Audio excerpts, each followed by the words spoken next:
Hi,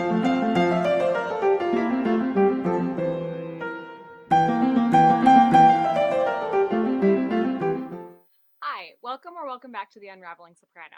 I'm Heather, and this is my channel where I talk about all of my knitting progress from the week. Sometimes I talk about sewing and crochet as well, but today is just going to be a traditional knitting podcast. So first things first, what am I wearing? So I'm wearing the Wishbone sweater by Veronica Lindberg. I love how this came out. I did mess up. This is my very first cable project. I did this last year. I made some modifications. So I knit the neck higher and then folded it. So I have this fun funnel neck thing going on. I also, you can totally see where I messed up the cables. See if I can get close enough. Yeah, like this.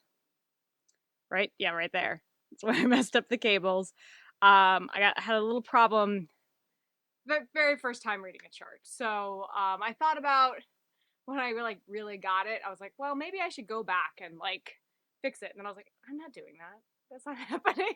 So I just kind of went to it. And I honestly, if you're not a knitter, if you don't know this pattern, you're not gonna be able to tell. Like, no one's gonna get that close to me that they're gonna be like, oh, what happened there? So I think it turned out really great. I love the color. I love cream on me. I think it's great. Can't really do a bright white. So this is great. And we're just almost at the point of the year where I can wear this out and not get a little warm. With the weather's been kind of going back and forth, as I'm sure you all know. So what have I accomplished this week? Not much. um, Last week I was supposed to have a whole lot of knitting. Well, the week before last, I was supposed to have a whole lot of knitting time. But then life kind of lifed. It kind of threw me for one, and I didn't get much knitting time at all. And that I knew that the next week was going to be super busy with doctor's appointments and like work stuff, and I knew it was gonna be a busy week. And I thought, well, maybe because I'll be incredibly stressed out, I'll just find time to knitting as find time for to knit as a form of self care. I did not do that, and a couple days ago, my body was like, nope, too much stress, and kind of shut down. Fun. Um, so it's basically I just got sick from stress, which is not a fun thing, but I was able to get some knitting done because of that. So maybe like forced my body forcing me to rest and doing some knitting maybe was a good thing in the end. But I did get some stuff done. Not as much as I had originally planned, but I think it was a win. This is not what I want to talk about. So I want to talk about the Shouldering Autumn blanket first. Where's my progress keeper? Not a whole lot done on this. Yeah, maybe 4 or 5 rows. I think that today I may take some time and really work on this so I can get like maybe an inch done today, and that will make me feel a little better about with progress on this. I mean, I'm almost done with my second ball of yarn. So after this, I'll have one more, and I would love to. My original plan for this is to finish this by November. That's not going to happen. But maybe before 2025. So that's the Shouldering Autumn sweater. The next, actually, I got pretty good amount of work done on this. This is the Into the Woods, or no, in Deep Woods. The drops pattern. I'm gonna put it. No, it's this way. I'm gonna put it over here. A picture of it over here with what it's called. I think it's either Deep Wood Sweater or Into the Wood Sweater. So my goal for this was to finish the body. If you remember, this has really pretty. I'm gonna not do it. I always this is learning curve. I always put my work near the viewfinder instead of the actual camera lens. So I'm going to fix that. And this is the what we have for the cabling for the sleeve. And then I have knit maybe 9 inches, 10 inches in the body. So I measured one of my favorite like ready to wear sweaters, and it from armpit to right before the ribbing, it is 11 and a half. So I think that's how long I'm going to knit this, and then do maybe 2 to 3 inches of ribbing. I changed the pattern of this slightly. I don't know if I talked about this last week. Instead of doing regular rib, I think what I do is it twisted rib when you knit through the back loop on your ribbing? If it is, I think that's what I did. I just think it looks cleaner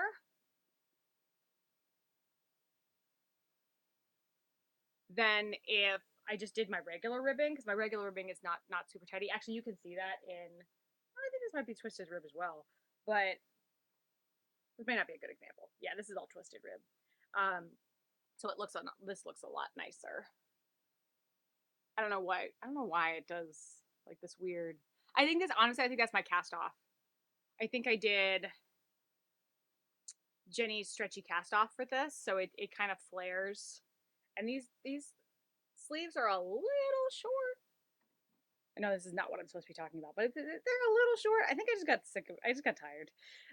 By the time I was on Sleeve Island, I was like, all right, let's get this done. So they're more like bracelet length. But I always, always, always roll up my sleeves. I never have my sleeves down by my wrist because I just like the look of a bunch sleeve, and also I feel like it helps with my like body temperature regulation. So anyway, so I got fair bit. And I think you know what I actually did progress keeper for this. So the yellow stitch marker is what I did this week. So that's about what 1, 2, 3 inches of work. I think it's about 3 inches of work. So I think I have about an inch, maybe an inch and a half left of the body before I do the ribbing. And then once I have the ribbing done, I might block this just because it has. I just want to kind of see um, if this kind of texture, because I didn't relax the yarn before starting this, and it's coming from a former project, so it kind of has this interesting texture, which I don't actually mind, but I'm wondering if it'll go away. It really just depends on how motivated I am to do the sleeve once the body is completed. If I'm super motivated to do the sleeves, I probably won't block. I'll probably just jump right into the sleeves. But if I'm like, I'm not feeling cabling, I might block it, let it dry, and then see how it is. We shall see. So yeah, I was pretty happy with that. And then the last thing that I have been working on is the flow up socks, and I frogged them. I, I mean, maybe if you are like have watched the past couple, you're like, she's eventually going to frog that because she's going to get frustrated. Yeah, I frogged it. I think that the pattern is great. I will probably come back to the pattern. What I discovered was I think that a bunch of my frustration was that I was knitting them on metal needles and it was very slippy. And I thought about buying some bamboo needles just to finish these socks, but I was like, I don't really want to buy a new. I have the appropriate gauge needle, so I don't really want to buy a separate needle just for a pair of socks. So I think what's going to happen is if I have like a sweater project or like another project that calls for slippier yarn and is uses that, I think it's like uses a zero needle, I would then purchase another circular needle for that project, and then I'll probably do the flow up socks. I just didn't think I needed to spend. It just seems silly to spend a lot of money on a project that is to use scrap yarn. So I do think that those socks are good. Those that yarn is going to be sock yarn. I just think it's going to be a different sock pattern. I have a couple different mosaic color work sock projects. There's actually a free pattern that looks a lot simpler. It looks like it's just slip stitches and no twisting. And I think that that would be great for this because it's a free pattern. I'm not spending any money. I don't need to buy new needles, and I can just use the yarn I have. It just seemed like the path of least resistance. And at this point in my life, especially with the holidays coming up, I just need to give myself easy wins and not try to force myself to do something. And I think with my body forced sick day, my body saying like, "Hey, you need to take time for yourself." It just kind of like put that into focus that like I am doing certain things, I'm pushing certain things in my life um, past the point of just like it making sense. So when it comes to like something as low stakes as my knitting projects, just do the easy win. Like that's just like an easy thing that you can be like, no, I don't want to do that anymore. Let me change focus. So I frogged that, and I am going to be starting a pair of DRK Everyday Socks by Andrea Mowry for a gift with the one of the skeins of the yarn that I was using for the Shouldering Autumn blanket. I haven't cast on yet because I need to double check the participants, or the gift recipients, not the participants, the gift recipients' shoe size. Um, and I still haven't. I was supposed to. I saw this person the other day, and I was supposed to get their foot measurements, and I didn't because it was just didn't come up. Maybe I'll get that this week. But I haven't cast on. But what I did do is I separated the yarn into two 50-gram skeins. Skeins. Two 50-gram skeins. I can't talk today. I can't talk most days, but like I feel like the brain fog is brain fogging, especially hard today.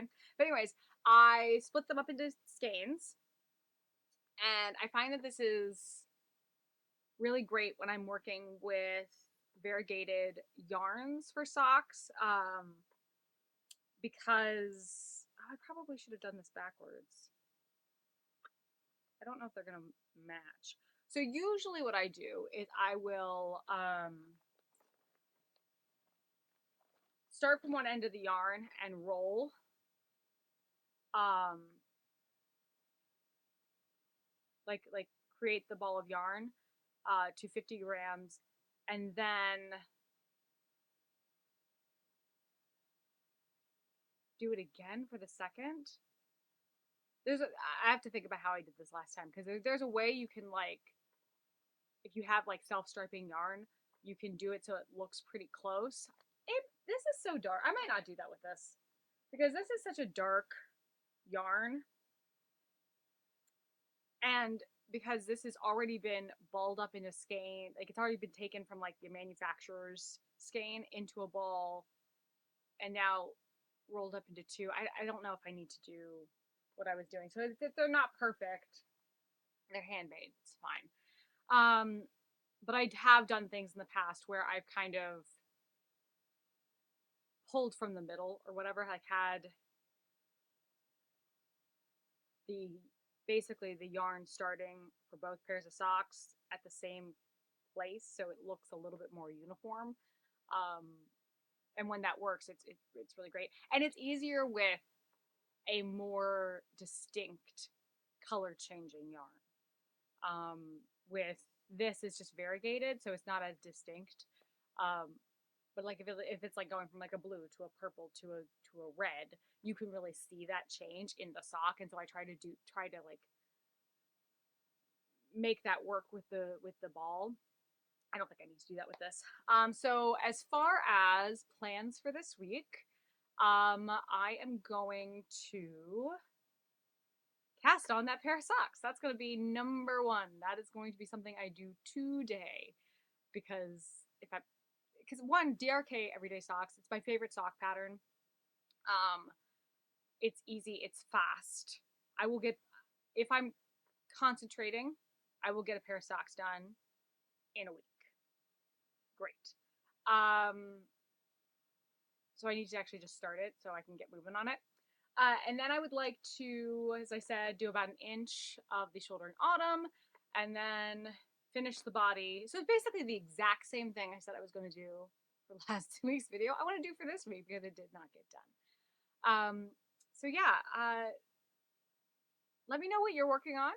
Also, like, what do you do when, like, life is just like, how do you carve out your time for knitting when your life is getting kind of crazy? Do you have a routine? Do you schedule it in on your calendar? I'm big on scheduling things in my calendar. I just don't really schedule my knitting time because it's just kind of whenever I'm not doing anything, like I just having something to do with my hands.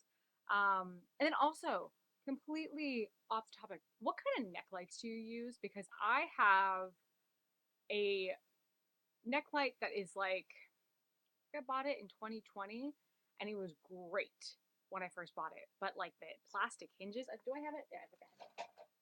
As I cause chaos. So yeah, this is my neck light, and I think I got it at QVC actually, and it was great. It was amazing. And then as you can see, so like this is like how it's supposed to be, and then as I'm knitting, it just like I think the plastic hinge just kind of died, broke, and I don't know how to fix it. Um, any suggestions on how to fix it, that would be great. Because if I don't have to buy something, that would be amazing. But also, what kind of neck lights are you all using for your crafting? Because I am not quite at the stage where I can completely look away from my knitting. I kind of have to keep, like, I'll be able to get like 5 or 6 stitches from muscle memory, and then I have to look down. So having when I'm working, like all the yarn I'm working with is like really dark navies right now, and so it's a little hard to see. And having a really great neck light, because the room that I'm in doesn't have the best lighting. So what do you use? So let me know in the comments. Because I'm always looking for suggestions for that. But that's all I got for today. And until I see you next time, I hope you have a great week. All right, bye.